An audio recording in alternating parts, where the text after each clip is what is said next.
হঠাৎ করে কয়েকদিন ধরে কেন জানি অনেক বেশি গরুর মাংস খেতে মন চাচ্ছিল। আসলে অনেক দিন ধরে খাওয়া হয় না।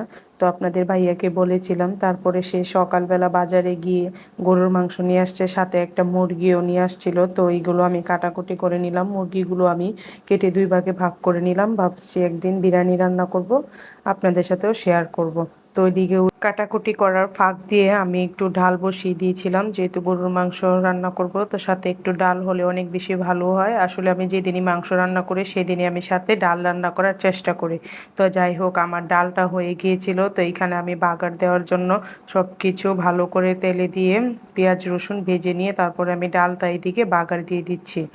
তারপরে ডালটা বাগার দিতে দিতে এদিকে আমি এখন ডালটা বসিয়ে তারপরে গরুর মাংসগুলো ভালো করে ধুয়ে নিয়েছি, তারপরে আদা রসুন পেঁয়াজ এগুলো ভালো করে বেটে নিয়েছি। তো আমার ডালটা এখন হয়ে গেছে।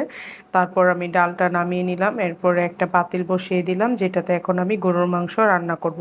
তো যাই হোক, প্রথমে আমি দিয়ে নিলাম সরিষার তেল। আসলে সরিষার তেলটা খাওয়া আমাদের স্বাস্থ্যের জন্য অনেক বেশি ভালো, তাই এখন থেকে চেষ্টা করতেছি যাতে সরিষার তেলটা খেতে পারি।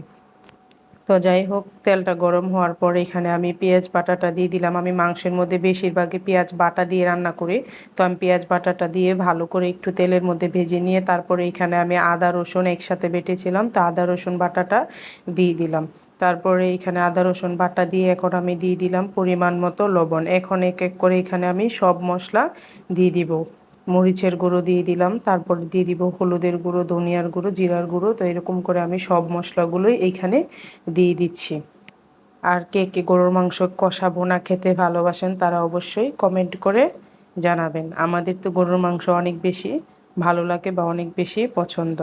তো যাই হোক, এখানে আমার সব মশলাগুলো দেওয়া শেষ। এখানে আমি একটু পানি দিয়ে দিলাম। এখন আমি মশলাটা ভালো করে কষিয়ে নিব। তো কষানোর আগেই দেখতে পেয়েছেন কত সুন্দর একটা কালার হয়েছে। কষানোর পরে তো কালারটা আরও বেশি সুন্দর এসেছে মাশাল্লাহ। তো যাই হোক, এখন আমি এখানে গরম মশলাগুলো দিয়ে দিচ্ছি।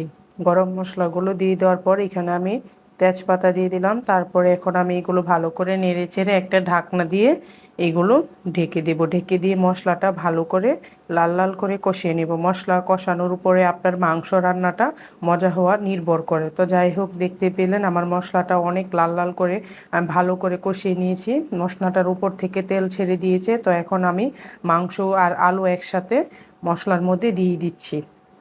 মাংসগুলো দেওয়া শেষ করে তারপরে এখন আমি নেড়েচেড়ে সবগুলো মশলার সাথে মিশিয়ে নেব। আসলে ভালো করে নেড়েচেড়ে মশলার সাথে মিশিয়ে তারপরে এখানে আমি একটু পানি দিয়ে দিব। এই তো এখানে আমি একটু পানি দিয়ে দিলাম। তারপরে আবারও একটু নেড়েচেড়ে এখন আমি মশলাটা কিছুক্ষণের জন্য ঢেকে দিব আর কি। এখন মশলাটা কষানো হয়ে গেলে তারপরে এটাতে আবার পানির জন্য ঝোল দিয়ে দিব। তো যাই হোক, আমি আবারও চলে আসলাম 10 মিনিট পরে।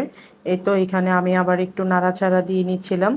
দেখতেই পাচ্ছেন এখনো মাংসটা আমার পরিপূর্ণভাবে কষানো হয় না। আসলে গরুর মাংসটা আমাদের মোটামুটি সবার পছন্দ, কিন্তু আমাদের মধ্যবিত্তদের জন্য গরুর মাংসটা যেন আকাশ ছোঁয়া তারার মতো হয়ে গেছে। চাইলেই মন চাইলেই খেতে পারে না। অনেকে তো আছে মন চাইলেই খেতে পারে না।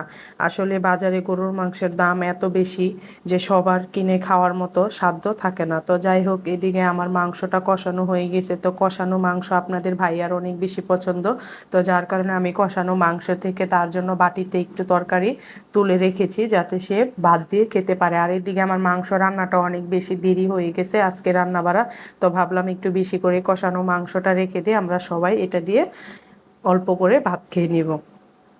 তো যাই হোক, কষানো মাংসটা রাখা শেষ হয়ে গিয়েছে। এখন আমি এটাতে ঝোলের জন্য পরিমাণ মতো পানি দিয়ে দিলাম, তারপরে ঢেকে দিলাম। এই তো দেখুন আমার তরকারিটা রান্না হয়ে গিয়েছে।